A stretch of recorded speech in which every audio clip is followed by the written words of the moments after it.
Hello students, आज हम बात करेंगे कॉस्ट अकाउंटिंग में एलिमेंट ऑफ कॉस्ट के बारे में।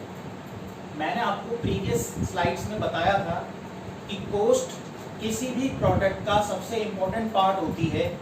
अगर हमें किसी प्रोडक्ट को मार्केट में सर्वाइव कराना है, तो कंपटीशन से बचाना है, तो हमें उसकी कॉस्ट पर ध्यान देना होगा।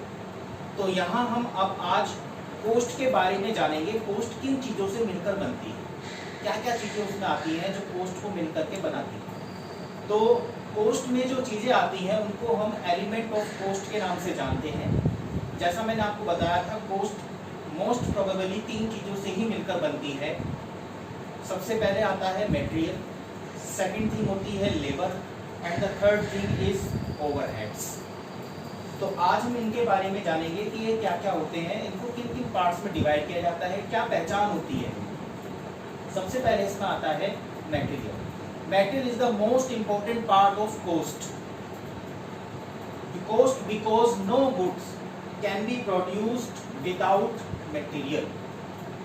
Without material can not be produce any goods. तो मटेरियल बिना आप कोई कॉस्ट बना ही नहीं सकते, कोई गुड्स बना ही नहीं सकते। कॉस्ट जब बनेगी तो वो मटेरियल उसमें जरूर आएगा, जरूर उसकी कॉस्ट इंक्लूड होगी। It can be divided into 2 parts. Material को हम 2 पार्ट्स में डिवाइड कर सकते हैं। एक जर्नलाइज करने के तरीके से, अपनी एंट्रीज करने के तरीके से, या फिर हमें ये देखने के तरीके से कि कौन सा मटेरियल हमारे लिए ज़्यादा इंपॉर्टेंट है और कौन सा मटेरियल हमारे लिए थोड़ा कम इंपॉर्टेंट है।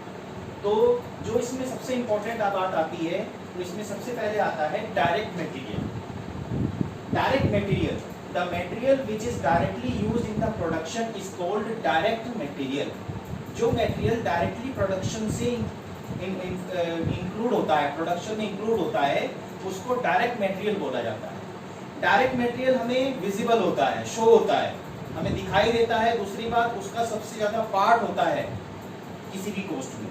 जैसे for example, sugar is made by sugar cane, यानी चीनी जो बनती है वो गन्ने से बनती है।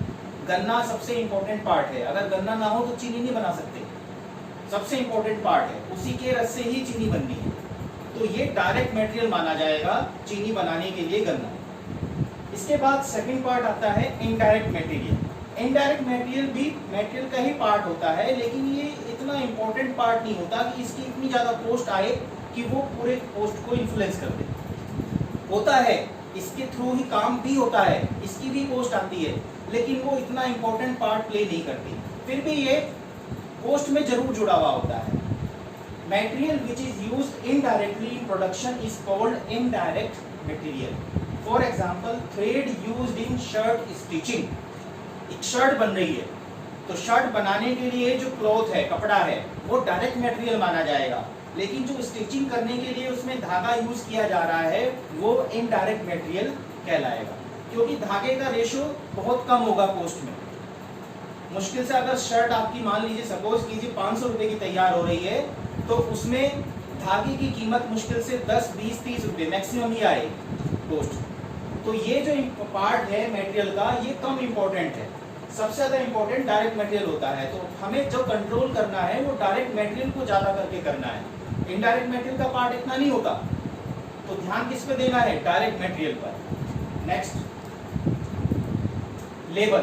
सेम नेक्स्ट थिंग आती है इसमें फिर लेबर। तो मटेरियल के बाद जो सेकंड इंपॉर्टेंट थिंग होती है कॉस्ट के अंदर, वो होती है लेबर, जिसकी कॉस्ट उसके बाद सेकंड नंबर पे सबसे ज्यादा आती है cost. The wages paid to labor employed in production are included in the production cost as labor cost. जो डायरेक्टली प्रोडक्शन से इंक्लूडेड लेबर होती हैं, उनको जो पेमेंट की जाती है वो लेबर कहलाती है। Labour can be divided into 2 parts. Labour को आप 2 पार्ट्स में डिवाइड कर सकते हैं, एज दैट जैसे हमने मटेरियल को डिवाइड करा है, direct labour and indirect labour. Direct labour, labor which is directly engaged in the production or manufacture of the goods called direct labor. For example, factory labor, operative labor.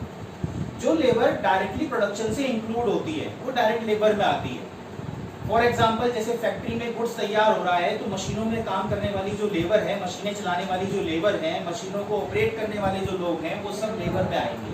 इनको जो payment होगा वो direct labour में count होगा। और अब बात आती है कि फिर इनडायरेक्ट लेबर क्या है। Labour which is indirectly engage in the production और manufacture of goods is called indirect labour. For example salary of store keeper, gate keeper.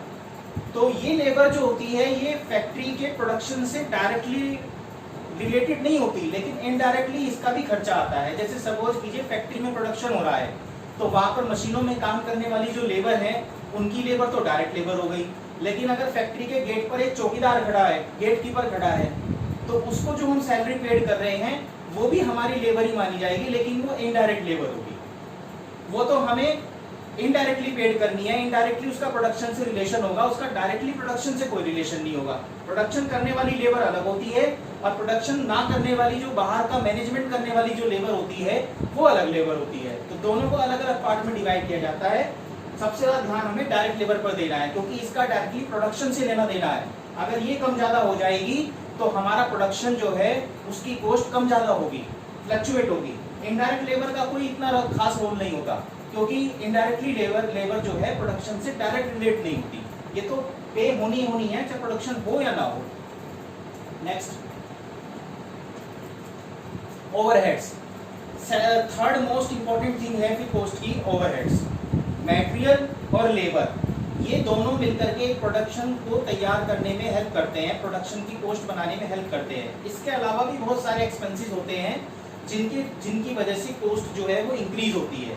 तो इसमें क्या क्या चीजें आती हैं वो देख लीजिए। Aggregate of all indirect cost, indirect material, indirect labour and indirect expenses termed as overhead. जितना भी इनडायरेक्ट मटेरियल, जितना भी इनडायरेक्ट लेबर और या जितना भी इनडायरेक्ट एक्सपेंसेस हमने किए हैं प्रोडक्शन में, वो सब जो है ओवरहेड्स में काउंट किए जाते हैं। The indirect cost related to the all jobs, processes and productions.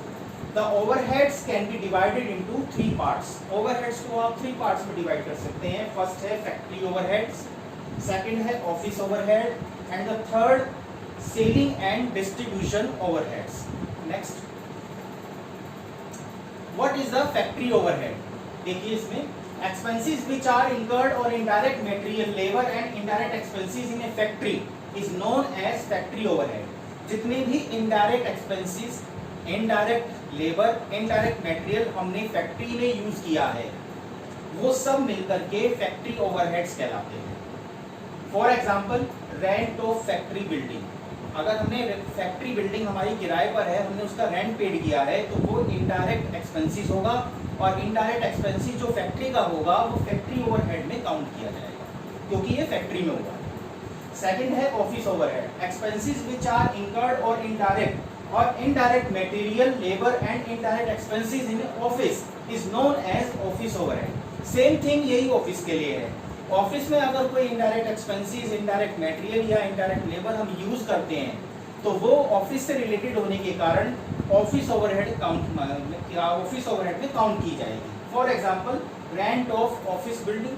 अगर हमने ऑफिस का रेंट दिया, ऑफिस का फर्नीचर परचेज किया, ऑफिस के फर्नीचर का टैब लगाया, ऑफिस से रिलेटेड जितने भी इनडायरेक्ट एक्सपेंसेस हैं वो सब जो हैं ऑफिस ओवरहेड में आते हैं। और नेक्स्ट और लास्ट थिंग है फिर इसमें सेलिंग एंड डिस्ट्रीब्यूशन ओवरहेड। जब माल तैयार हो जाता है, गुड्स मैन्युफैक्चर हो जाता है, गोडाउन में पहुंच जाता है, तो फिर उसको हमें सेल करना होता है, डिस्ट्रीब्यूशन करना होता है हमारे शॉपकीपर्स तक, हमारे जो डिस्ट्रीब्यूटर्स हैं उन तक, ताकि वो कंज्यूमर तक उस गुड्स को पहुंचा सके। तो इस उसमें जितने भी एक्सपेंसेस आते हैं वो सेलिंग और डिस्ट्रीब्यूशन ओवरहेड में काउंट होते हैं। तो सेम थिंग यही है, expenses which are incurred on indirect और indirect material, labour and indirect expenses relate to selling and distribution is called as selling and distribution overhead.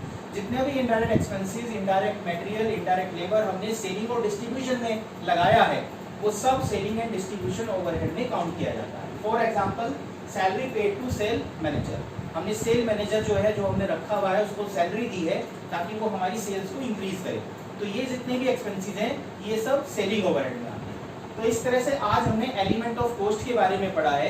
Element of cost में mainly 3 types होते हैं, material, cost and overheads. और उनमें भी इनके जो है पार्ट्स हमने पढ़े हैं। Material can be divided into 2 parts, direct material और indirect material. Labour can be divided in 2 parts, direct labour and indirect labour. And the third thing is overhead. Overhead can be divided into 3 parts. First factory overhead, second office overhead, and the third saving and distribution हो रहा है। Thank you very much.